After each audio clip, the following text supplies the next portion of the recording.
Hello everyone, Kurt over here and welcome back to another episode from Hofeder Labs.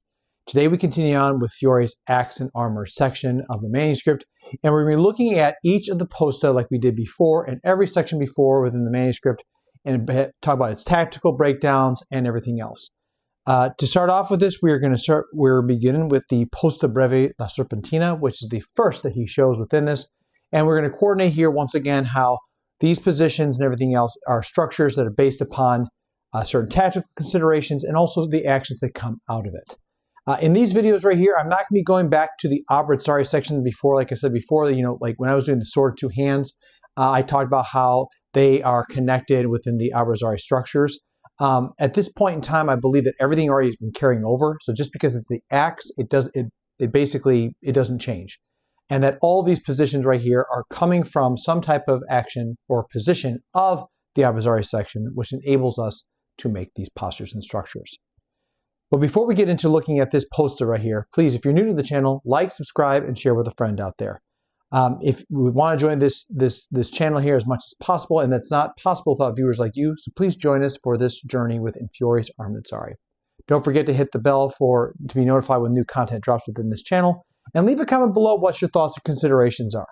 Again, as I've told people, this is my interpretation of what I think is happening within the manuscript, and I would like to have more people be able to share in that tradition that Fiore provides to us with their own comments and thoughts. So, with that being the case here, let's get into it. Okay, so this week here we're starting to talk about the posta of the Azza. And the first one that comes off to it is the Posta Breve la Serpentina, which we see depicted right here. It is similar in the fashion of what we see within the sword grip concept. However, in this case, we see that the axe head is weighted forward in a position that allows us to strike using the spike end, the daga, or the, whatever the cross might be here when it comes to the cross. For this right here, again, when we start talking about these kind of concepts, it's important to remember that in many ways right here that, we don't necessarily know if it can break a breastplate or these other things right here. I'm actually gonna play with that here later on to see if it's possible in one of the ranges or experiments, because the reality is right here that puts a context to, how much certain actions that come from this are possible, not possible, whatever, that this thing, how powerful it is. And it could be that it's a boast of this, because that's what Fiore says, is that essentially this can deliver such strong thrusts that allow for it to break through to placards and breastplates. That again, it could just be that, like, if I'm carrying this thing right here, maybe it can, maybe it can't. I don't know for that as far as that goes here, but just even carrying this thing right here in the place, it's a very nasty device that allows for that. Now, for this right here, I'm going to be demonstrating what he talks about doing here is just the thrusts off of the Posta Breve la Serpentina. And essentially, ultimately here, we don't know, is this a one-handed thrust? Is it a two-handed thrust? Does it matter? I say it doesn't matter. But again, for today, I'm only wearing a breastplate here because as we start talking about structures and actions that come from this, the breastplate, I believe, is a huge part that comes down to all polearm usage. We'll see that with the Lancet, but also from here. But for movement purposes, I'd rather people see me do everything here and not hear clunking metal over the place as I work with it. So for this right here, when it comes down to thrusting with Posta Breve la Serpentina. Posta Breve la Serpentina here, keeping it close to the body, obviously it's very easy to come out here and extend out with that thrust. And this is what I talk about here, utilizing this. I don't call this couching. I'm not coming out here to come up the arm here and couch this way. It is me being able to move and just pop into the body as tight and strong as possible so that that thrust and my body become an impact point. This is a very important piece here that's going to come down for striking from above. We talk about the fendente and other concepts because it's nasty. But let's talk about the thrust from the Posta Breve la Serpentina.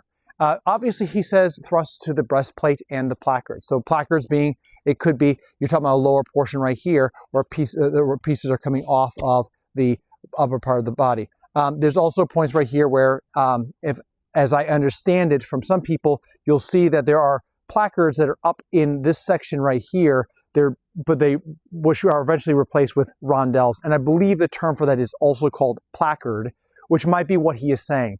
But regardless of that, whether he's talking about placards that are low or placards that are upper position of earlier armor considerations, it doesn't matter, because either way, if we talk about thrusting from this, we really have to remember the lines of the segno, which essentially we have the sotanos, the punta line itself, mezzanis, and your fendentes. So I can thrust in any manner, form, or fashion here. So in this case here, popping up,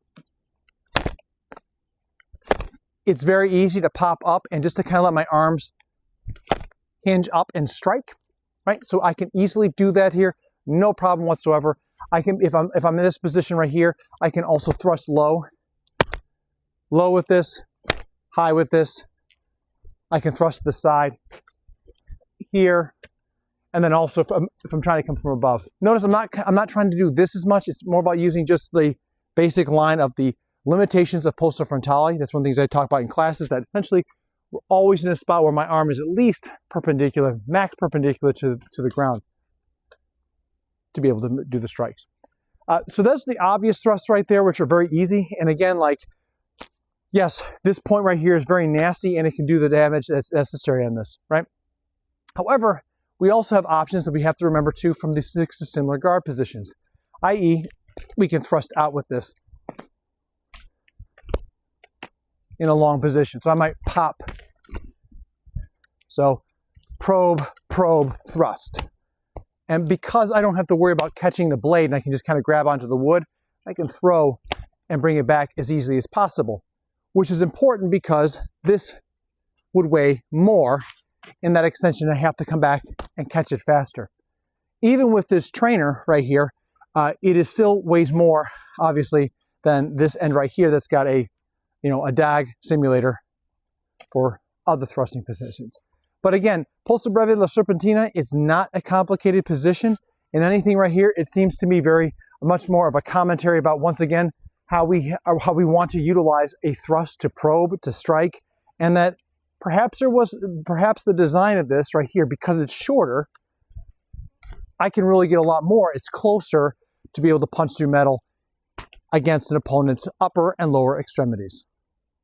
So as you can see with the video, this position is pretty straightforward for what it is, and it ultimately provides itself exactly with what we think the axe can and cannot do, which is to attack and to thrust into somebody.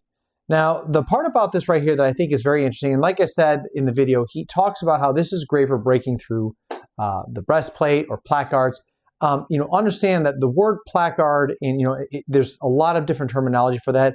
Like I said before, it's usually to protect the lower lines of the body. But I've also heard, and again, I could be wrong on this, the portion where you have like there were the things before rondels, and they were like these squared off pieces that in many cases had a knight's heraldic, not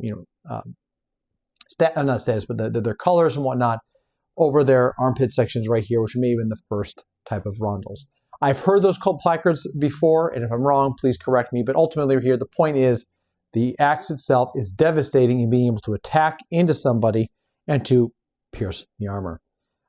This is not a complicated play, but it does give us, I think, in many ways right here, a look into how the axe itself, in many cases, is a multifunctional tool of war.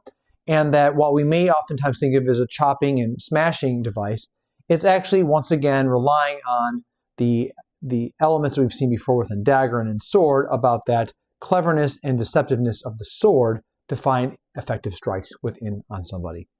The Posta Breve la Serpentina is no different than what we've seen before within the sword armored section right here. The only difference that might be there is that the hand is gripped a little bit differently.